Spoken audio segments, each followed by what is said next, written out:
Hello and welcome to yet another episode of the podcast series Amplify Alaska. My name is Yngvil and I'm lucky and very fortunate to be the anchor of this episode. Amplify Alaska does regular podcasts and fundraisers, and we try to have musicians and community causes and community organizations together in the studio to talk about and on stage to perform about and raise funds and awareness for good causes in our Alaskan community. So welcome. Today, our special guests are Trinity Colvin. Hi. On my right. On my left, Andrea Antoine. And we are here to, talk about you, really. Yes. So what I do know is that I met you, I think, performing a couple of years ago. I have knowledge that you've an interesting background, and I think you should probably just tell us a little bit about it yourself. Yes. Yep. You're born here? Yes. Anchorage, Alaska? Yes, born and raised. I'm graduated from East High School, so shout out to all the T-Birds out there. I'm 23 years old. Wow. I've moved quite a bit. Growing up, I first moved to Las Vegas, Nevada. I lived there for about a year and a half. Then I came back and then moved to Fairbanks, Alaska. Went to Lathrop for a little bit, so go Malamutes. And then moved back to Anchorage, and I also lived in Washington State, then came back, and it sounds like you have something. Sounds like you have something that takes you places. What is it? Yeah, so I'm a military brat. My mom remarried when I was like 15, 16 years old, I believe. So, yep. Before that, I was born and raised in Anchorage and was just living life, like it's golden.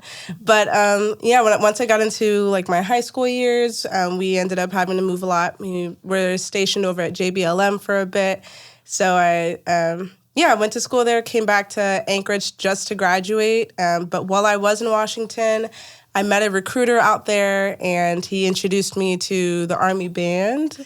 That's the thing, right? Because I think a lot of people, okay, so she's a military, why is she doing it, and what's she doing a musical program? Like, so you're in the Army Band. You have been for a long time. 5 years. 5 years in the Army already, and you've basically been fronting Army bands abroad. Yes. Here. Where have you been? So my first duty station was in Pyeongtaek in South Korea. Mm-hmm. It's a 1-year assignment. So I've transitioned through technically 3 different bands because everyone moves so fast, but I stayed. So I was there for about 3 years. I worked with the rock band, Dragon Sound, Pacific Dragon. I worked with the jazz ensemble. And also I took a lot of gigs just singing the national anthem for like baseball games, military balls and events, lots of ceremonies. That's an actual gig. Could you come and sing the national anthem? Yes. I know about Super Bowl, but I just don't know how many other How many times have you sung the national anthem? Oh my gosh, more than I can count. It's got to be over 200 at this point. Right. Mm-hmm. You were in South Korea, 3 different bands. Then you actually wanted to come back to Alaska. Yes. Yeah? I re-enlisted. Family or to hang out here? I re-enlisted, and I had put in my contract that I want to be stationed at JBEAR so I can be closer to family and friends. And I got it. So now I've been here for maybe about a year and a half, and now I've got other things on my plans. plate. Well, we hear about those plans, but I want to talk about you now, Andrea. Mm. So we've just recently met. We've sort of recently met, but even more recently. Right. You are the producer, the owner of, the founder of BBAAD Productions. Yes. But we'll talk a little bit more about that. But how do you? So you're a presenter. Yes. In Anchorage primarily, or do you present primarily? Yes. Anchorage primarily. Yes. How do you know Trinity? Well, this young lady, talented young lady, I was introduced to her actually by her mom and her aunt. I think she was around 5 years old, and I became aware of her immense talent when she entered a talent show that we had.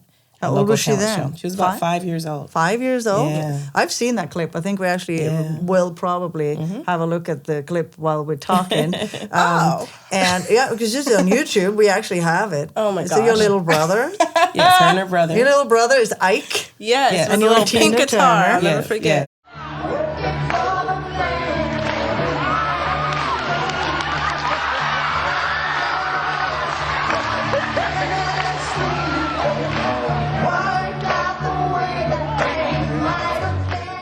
the judges and the audience were very impressed. Very impressed. So they ended up winning first place, if I'm not mistaken. Yeah. Just kind of followed her career throughout the years. You know, kind of kept an eye on her because I knew she was going to be something big. Yeah. And then I think we got kind of reintroduced to each. I mean, I saw her, you know, around town, but kind of got reintroduced to her talent. Gosh, there's been so many things. You were in other events, I think, other shows that I witnessed her at. And then, I don't know, we started doing R&B Live and... So tell us about that, because that's the thing that's how I know you. We just recently did a show there. Yes. So R&B Live is what you're now presenting. Tell us about some other series or shows that you've produced in Anchorage. So we did, let me see, we had a series, I'll call it a series, music series, called Food for the Soul, that we did for about a year and a half. And then we started doing R&B Live in 2018. And I have a personal love of R&B music. Yeah. I grew up on R&B music. So I just wanted to do something really that showcased local talent, local Alaskan talent. Gave them an opportunity to perform on a stage. I didn't think there was enough opportunities for that. And so R&B Live was... R&B Live. I also remember the scholarship gala. That was a lot of fun, too. Yes, we gave away 12 scholarships. Proud of that. And we'll be giving away more in 2023. And that's for ages, open to ages 17 to 25. And how do you raise money for these scholarships, and where is the money going? Can you tell a little bit about that? We had a scholarship gala in February, which Trinity did do the national anthem. Thank you. Yeah. And we actually was very successful. We had a performer. His name is Dominique Hammonds, but he's a violinist, and so he performed. And we raised money, and the net proceeds of that went towards the scholarships. And these scholarships for school, for music school, for anything for any they type, want? any type of continuing education. Right. It could be for trade school, college, traditional or non-traditional. So even a class, courses, nursing, what have you, any type of continuing education. So I was sort of jumping. I want to hear more about that in a bit, but I just want to talk then a little bit about you, because now... kind of reason why we're grabbing you before you take off, you decided not that many months to go, earlier this winter, that you were going to fly off to Florida for something. Yes. And so what was that? Oh, gosh. I mean, I was at home just scrolling through Instagram, and I keep seeing these ads for Talent Inc., Talent Inc., Talent Inc., and I'm like, okay, well, let me check it out, do some research. I watched a lot of testimonials on YouTube, and I thought, okay, maybe this is something I could get into. I was not aware of just how beneficial the networking opportunity would have been. So I just kind of signed up and was like, I'll take a little vacation to Orlando, Florida. Like, well, sure, why not? So in February, I mean, it's cold here, so let's get out of the What state, was really. terrible, I felt so played, because I got to Florida and it was raining. It was like a hurricane. I'm like, where is my sunshine? Yeah. So I stayed in the hotel most of the time. But yeah, I competed in, I believe, 6 categories, a few modeling categories, 2 acting categories, and a talent category, which I sang. I sang a piano acoustic version, 90 Seconds of Creep. And I also did a film scene from, I believe, Steel Magnolias. I've not seen the movie. Oh, wow, yeah. Oh, you haven't? I haven't, but and I Creep should Radiohead, have. that's like a great audition. Like, I'm not worthy, you're amazing, you're so special. That's a good one. I love the lyrics of that song. An audition piece. I love the lyrics of that song. Yeah. And, I just went into it just like, I'm just going to have fun. And, I'm here to make friends, network, and just enjoy Florida. And when it got to the awards ceremony, I had... that's when I had learned that, oh, crap, they're giving out scholarships for schools. They're giving out, just other opportunities to be a part of talent agencies and cruise lines and actually start working in the industry. I found all that out in like 7 seconds. My mind was just blown. But yeah, while I was there, I had ran into the fabulous Miss J. Elaine, and she stopped me while I was in a restaurant after my performance, and I was like, how do you think I did? Can you give me some notes? And she was like, I need you in New York. I need you studying your craft. You're so talented. And she was like, where are you from?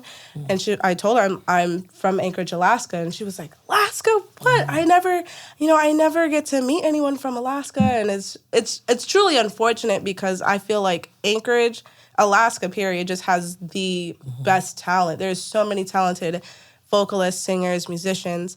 But yeah, I'm telling her, like, this is my background. And she literally looked me at my eyes and she was like, don't worry about it. I got it. Well, I got it. And I didn't really know what that meant at the time. But, you know, when I got to the awards ceremony and she comes out on stage and she's like, okay, I want to, take this time to recognize who I thought did really well in the competition. And she calls, I believe, like 6 or 8 names. And my name was the last name to be called for the maximum amount of scholarships that they were giving out for the American Musical and Dramatic Academy. And I was awarded $60,000 to go to this school. And oh my gosh. Which is like the top. It's one of the best performing arts country. schools. And I have been wanting to go to AMDA since I was in 7th grade. Like, I wrote the best report on it. And, it was truly a surreal moment. And I'm so grateful that I went into this just with no expectations. And I feel like I got so much out of it. And not only that, but I made amazing friends. And with the with Talent Inc. as well, they also have a portion of that time dedicated for the students that are going through the convention to meet with representatives from talent agencies and other, stuff like that. And you have, I believe, like 30 seconds with each person. I think there's 27 of them in total. Yeah, like a sort of speed dating Yeah, situation. it's like speed dating, but like a job interview. And I got 11 Thanks. callbacks from talent agencies and cruise lines and stuff like that. I didn't know that part. Yeah. Wow, that's I even didn't think better. about So you it. can I just remembered, but wow, yeah. that's fantastic. So I ended up getting signed to Mannequin Talent Agency, and I got the scholarship to go to AMDA. So that's why I moved to New York. You're moving to New York. So you're going to be in New York for 2 years. You're going to be in LA for 2 years. Yes. And you're going to learn stuff I think you already kind of know, but the music education opportunity is phenomenal. So you have singing. Can you tell, what kind of thing do you learn at a music conservatory I like haven't gotten my full schedule yet, No. but I do have like a draft of what my classes might look like. So I do know that I have 4 dance classes. I have a ballet class, a tap class, jazz, and a musical theater dance class. So aside from the dance classes, I have a private vocal lesson on top of like a piano or a guitar fundamentals class. Okay, so just sort of, but it's a musical theater school, isn't it? Yes. Or a course that you're doing. Yes, it's camera maybe too, camera work. They do have a separate degree program for acting for the camera, I believe, that specifically focuses on acting and film work because it's different. And that was another thing I learned, like film and musical theater are so different. And Totally. I never even thought to like separate the two, but But so then also the work excited. thing through it, and it's sort of because many people will come to that school. I think that you will be your fellow students, and that's the other thing.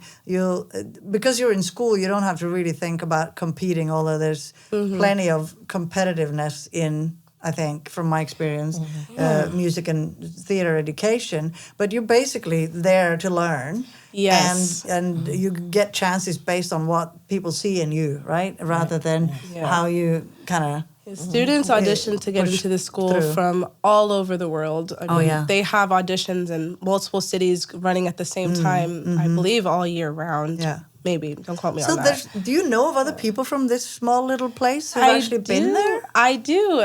So I've kind of got linked in with some of the students that are attending now and are going to be attending. So, I love them so much. They're crazy like how I'm crazy. So I feel definitely at home. They're amazing. Like, I love them so much. We FaceTime every night and we play video games and stuff. Yeah. But they're definitely the glue that's, really keeping me together throughout this whole process of out-processing the Army and transitioning to this big city. And I mean, I'm from Anchorage. Like, this is my city. This is my home. So New York is going to be a culture shock for sure. And they're just like reassuring me everything's going to be good. So yeah, I love them so much. Fellow Alaskans that are in there already? No, they're from, all over. From all over. People you've met at the thing. But I don't know anyone from Alaska that went to study in... I can't think of anyone that I know that studied specifically. Maybe not that specifically there. Yeah. There was a Senator Betty Davis who did say that we should have a music academy in this town. That's an interesting proposition to see how do we train, even like a mid-level, like getting music education in performance and styles too. That's the other thing. I don't know, if the different musical styles in Alaska might, or in the world, I'll rephrase that. I don't know if the different musical styles that exist in this world are equally represented in education. And I think a lot of time that young people that kind of feel that, we have to do this and this kind of musical style or this kind of performance goal or whatever is what we do. And we do a lot of bands, I don't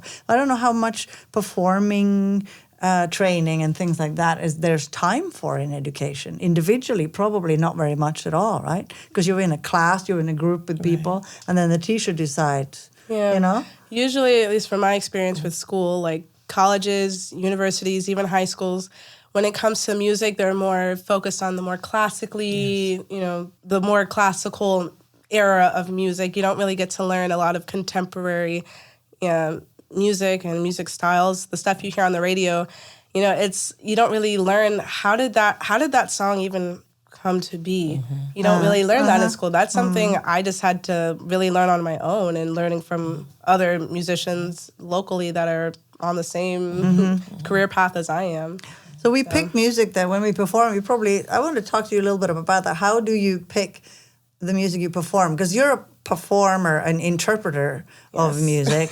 More. Do you write music also? By the way, I do write. You do music. a little bit. Okay, let's talk about that later. But so when you choose, who are your influences and how do you pick? To the extent maybe when you're in the army, you don't get to choose what to do. I don't know, but for yourself, or for what is it that inspires you? What kind of I grew up, every day on my way to school, elementary school, I grew up listening to whatever my mom was playing in the house. So that was a lot of R&B, which is why I love R&B Live so much, because it's just like remember when mom would play this when she was, yelling at you to do your chores and stuff.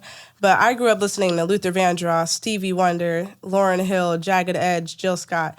That era of music, that is what I grew up listening to. So I pay so much attention to the demographics of my crowd so I can put the best quality of product on the stage. Right. So if you have a chance to know in advance, you'll actually program for them. Yes. I ask, think people always whoever is the coordinator, what is the age group of my audience? Where are they from? Are they local Alaskans? Because I find most local Alaskans actually have a deeper appreciation for classic rock and, Journey, AC/DC and all this, and which I can sing that just fine.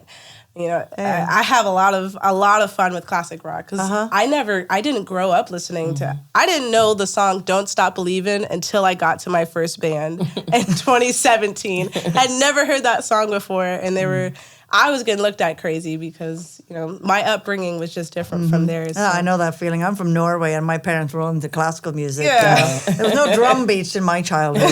So.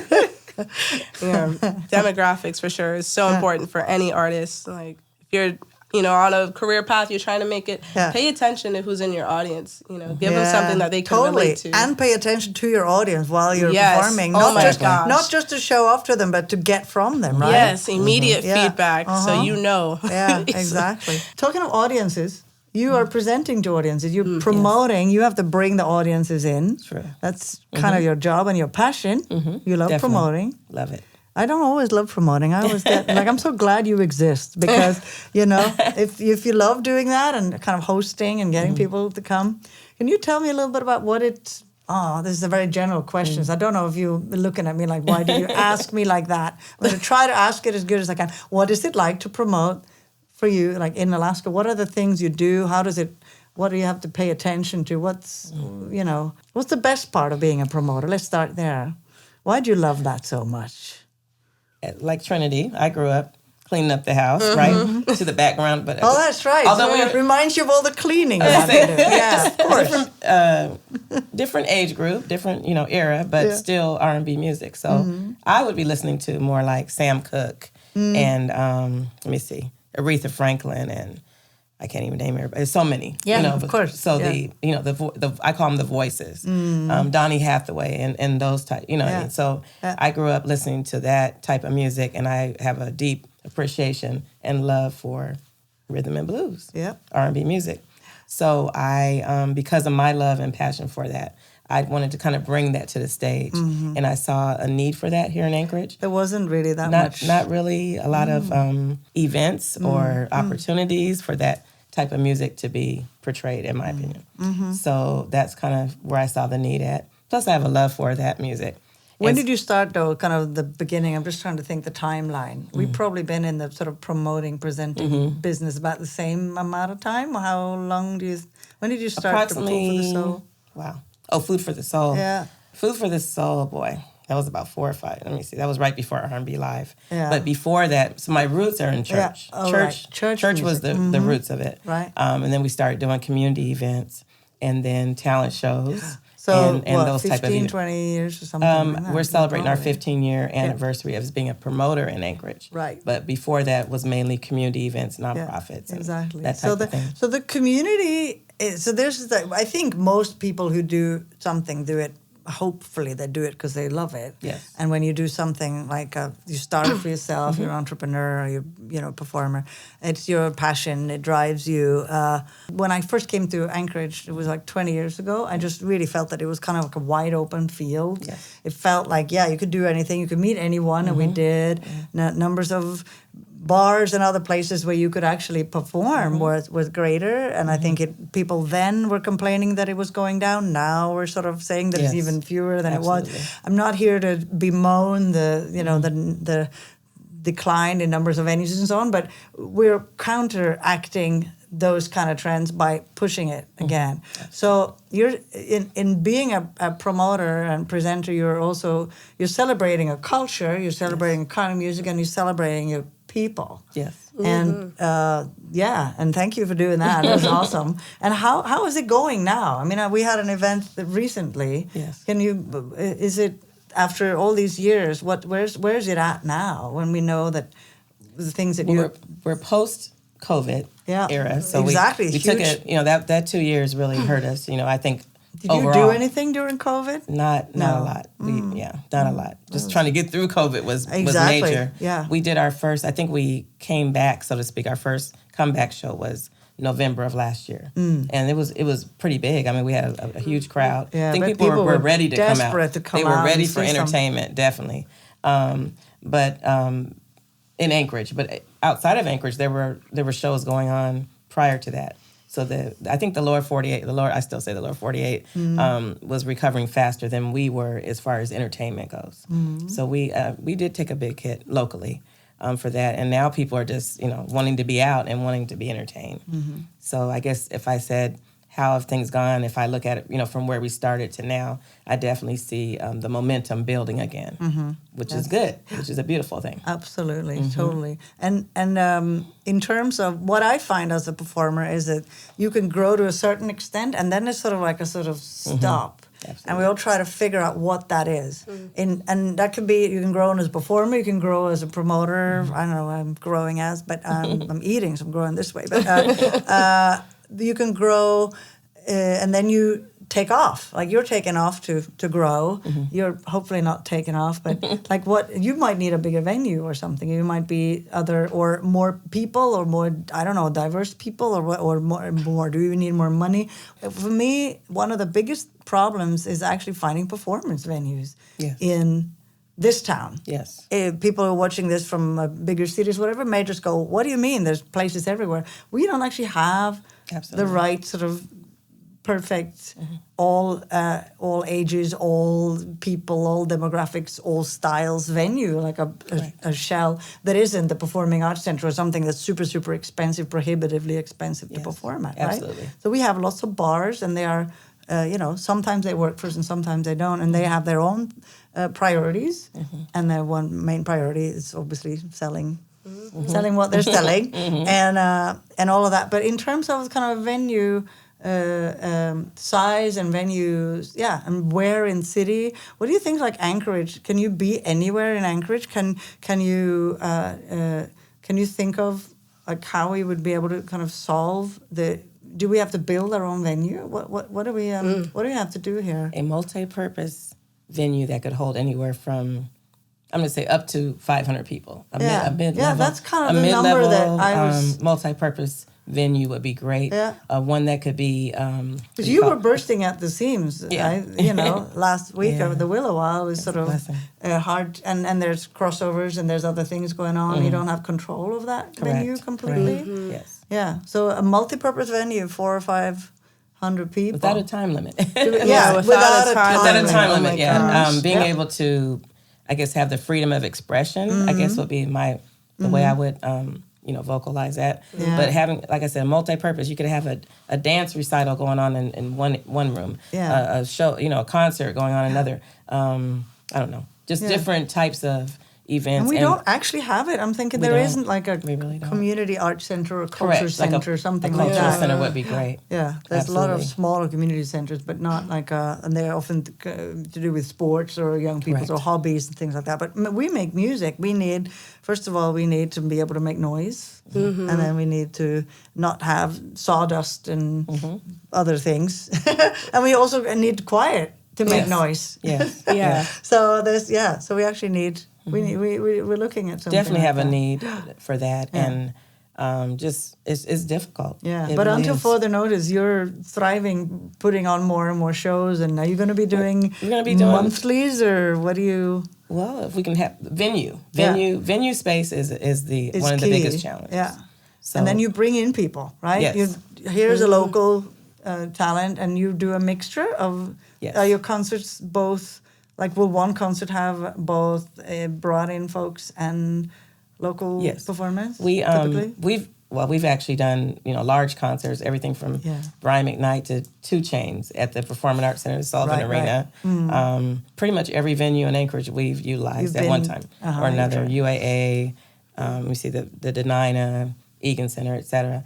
So we've used pretty much every venue to kind of get a feel for what's out, what we have available. Yeah. And I guess that's why we know that we have a deep need for a venue. This is the one thing that we need. Yeah. I would like to do it on a regular basis, say the first Saturday of every month or what have you. Yeah. If we had a venue that we could book in that manner. Good old. Yes. Yeah. So when you come back, hopefully. Do you think it'll take us 4 years to do that? Hopefully not. So we talked about size of venue, which is sort of a financial consideration. You need to sell X amount of tickets to be able to pay the artists, who are very expensive. And the community binder that music is, bringing us together. And when I first came to Alaska, that was the one thing I felt as a performer. Going, wow, these people really kind of know who they are, and they're very different from each other.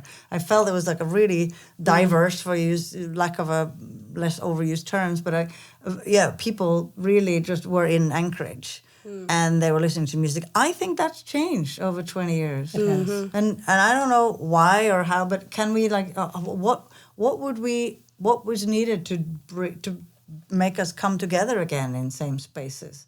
Do you have thought about that? Opinion? Yeah, yes, your absolutely. opinion. I definitely have a lot of let's hear it. Yeah. So we know that we have a lack of venues. Yeah. Not only do we have a lack of venues, we have a lack of diversity in the venues that we have. So each venue caters to a certain audience. Correct. Restrictions. And a lot of restrictions. And so because of that, I think I'm not an artist, I'm not a performer, but I watch and I do, I watch and I go to a lot of shows, a lot of local and outside of Alaska shows. And what I've noticed, I feel that here, a lot of artists feel stagnant, I guess is the word I'm looking for. They feel restricted. I heard this a lot. They just want to get on this. A lot of them just want to be able to go on the stage and perform, to show their craft, whether it be hip hop, which is a very restricted genre here in Alaska. There's very few, if any, venues that will allow them. For me to do an open mic that includes hip hop music, I probably am relegated down to one venue.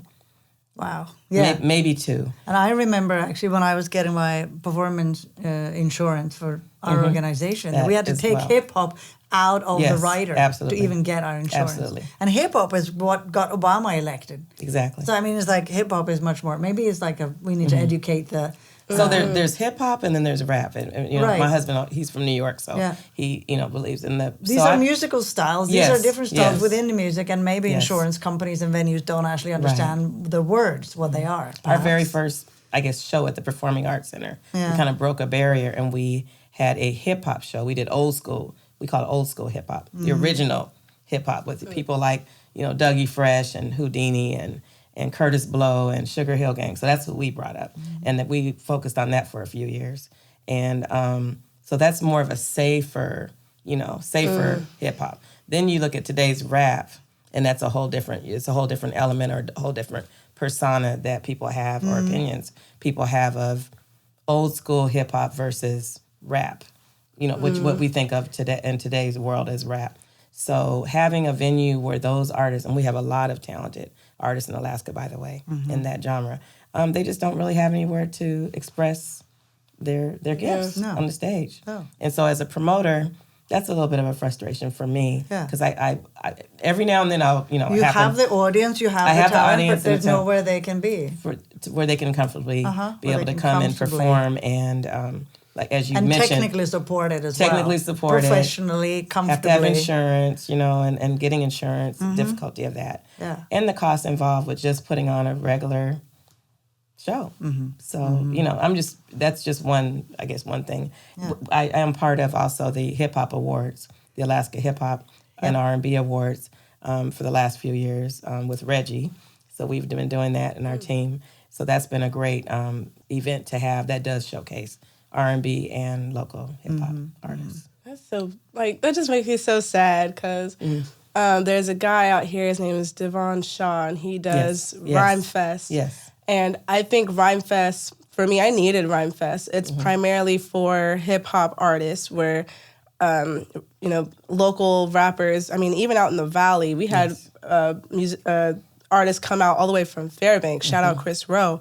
But I mean, all these, you know, talented artists got together and they put on the show out in Palmer. I believe it's Klondike Mike's. Yes. And I'm primarily an R&B artist, but I was asked to be a part of the show, and I'm like, I don't know, I'm not a rapper, but you know, I'll try my best. But that platform really challenged me to use my my R&B background and turn it into a product that everyone can enjoy, that's in the crowd, that's there for, you know, hip hop and rap. And that to me was so helpful, you know, and I grew as a artist that day or that night when I performed, you know, this past year. And I think that's so important to give, you know, all artists, no matter what genre it is, get them all together because we can all learn something from each other. And you know, there might be someone out there that is recording a song and they need a specific type of voice, or a specific type of, you know, characteristic style of, you know, a voice to put on their track. And, you know, I also had the same experience with Spinard Jazz Festival. I met so many talented, like, real jazz musicians, and I was like, oh my God, I learned just how important music theory is and how to use it to your advantage. And someone like me, I mean, I'm only 23. I haven't gone through any formal training with music theory in general, but I learned just how important and easier life would be if I just learned how to make a chart and just give it to everyone and be like, these are the chords. Here you go. Have fun, you know. So I really wish there were more events where artists of different genres could get together and just share their gift. Absolutely. Yeah. No matter what it is. I was in the audience that night, I just want to say. Oh, yeah. And I witnessed it firsthand, and it was phenomenal. Her performance. So, I say that. Every performance of hers is phenomenal to me. I'm biased a little bit. But I have to say, we're in Klondike Mike's, which is predominantly I don't know if it's country, rock type of bar. First time ever being there in downtown Palmer. And like she Not said, the hotbed of hip hop, is it? No. not exactly. Not exactly. My husband was like, "Are you sure we're going in there?" Yeah. But you know, we felt welcome in there. The audience was great. The staff, I mean, the whole atmosphere was really conducive to just embracing all of the artists that went on the stage. Yeah. Very supportive. And when Trinity, I myself said, "Trinity performing?" I said to my husband. He goes, "You sure?" And I said, "Yeah." think she's gonna sing. I didn't know if she was gonna rap. She does everything, so I didn't know. Oh, gosh. I didn't know she was gonna play, rap, sing, and she performed and she engaged the audience. People stopped talking. People are, how people are at a bar and talking and eating. Yeah. And I do know everybody that. just stopped talking, and she engaged the entire room, and the whole atmosphere just it blew me away, as well as Charisma, Yeah. who was performing as well. I don't know, her number as well was not traditional hip hop you would expect at the Rhyme Fest, but it was integrated in such a way that everyone enjoyed it. Right. And it did give me a greater appreciation for her talent and her what's the word I'm looking for? Her flexibility and her versatility. Versatility, that's what I'm looking for. Her versatility in being able to, really to engage different crowds, different genres, absolutely, different demographics. Yeah. And you're doing a mixture, a very organic mixture, which I personally really love of coming out of the originality, the creative part, making, writing your own words or making them on the spot or it's improvisational, a lot of it. I mean, that's kind of the exciting part too, taking the risk of doing it. You need opportunities to do that. Yeah, like having those platforms for artists is so important because I personally feel like I can sing all day long in the practice room, but I'm not going to really get anywhere until I hit the stage. Like that is like my training grounds where I'm like, okay, so like that's when I get immediate feedback from the crowd. So it's like, that's when I figure out what worked, what didn't work. And I was so shocked with like Rhyme Fest because I went into it like, I don't know if this is going to work. I don't normally perform my original music, nor do I really nor do I really do covers of like rap music. Like I sang a rap song and I just kind of made it my own and I had no idea how people were going to feel about it. And luckily it went off. And I got a really good response from the crowd. So I was like, okay, I can put this in my toolbox now, and I know that this works, but I wouldn't have been able to learn that in a practice room or even in school or at any traditional college or university. Do they teach? Is there anyone? Are there workshops in Anchorage or Alaska? Do your visiting artists sometimes do rap workshop? And we actually, not for rap, but we did, for instance, Black Violin. Comes to mind. We brought them up several times. We actually brought them up. I saw them on Showtime at the Apollo, and they won that particular.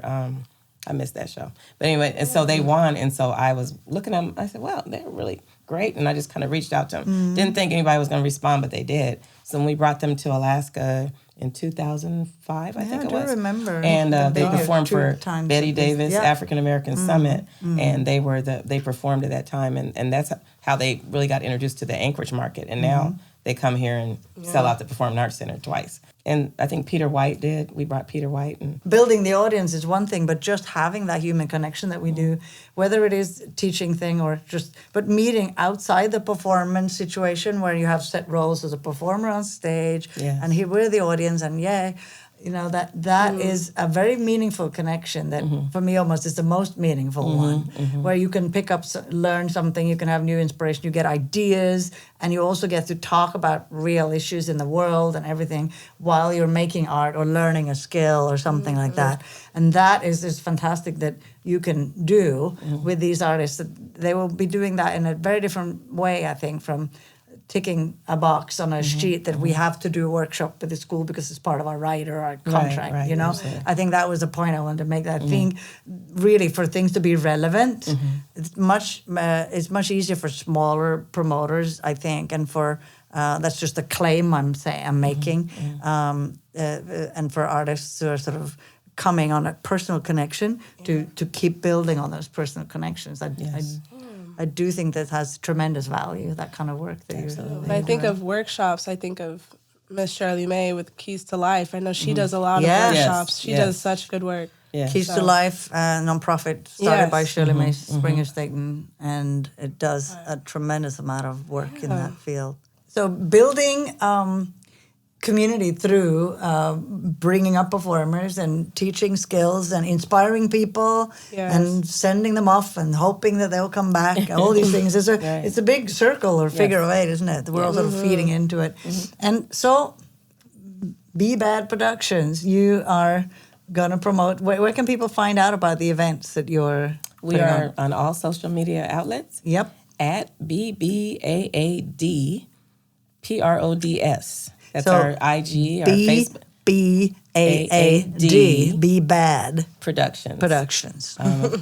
Facebook, Instagram, working on Snapchat. Not on Snapchat quite yet, but working on the other ones, but mainly Facebook and Twitter Facebook and Instagram. IG. Yes. Okay, perfect. And Trinity, where do we follow you? Now we're going to follow you to the Big Apple. If you want. Yeah. No, I am on all social media platforms except for Twitter because Twitter is weird.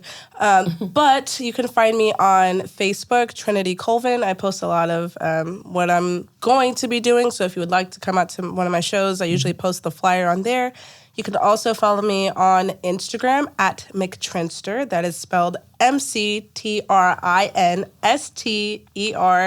And also you can follow me on Snapchat at McTrinster as well, McTrinster. So, that's a mouthful. And we are at amplifyalaska.org. And of course, we have a YouTube channel where this is. So you found us here. And we are also on social media, at least Facebook and Instagram. And we are just looking forward, all three of us, to hanging out together and learning more about making music and making community in Alaska. Thank you so much, Trinity. And thank you so much, Andrea, for coming. Hey, this is Lisa from the Amplify Alaska team. We have a fundraising event coming up on May 20th, 2023 in Juneau, Alaska at the Crystal Saloon. And many of the artists that are interviewed this season are going to be showcased at the event. So check out more details at amplifyalaska.org. And thanks for listening.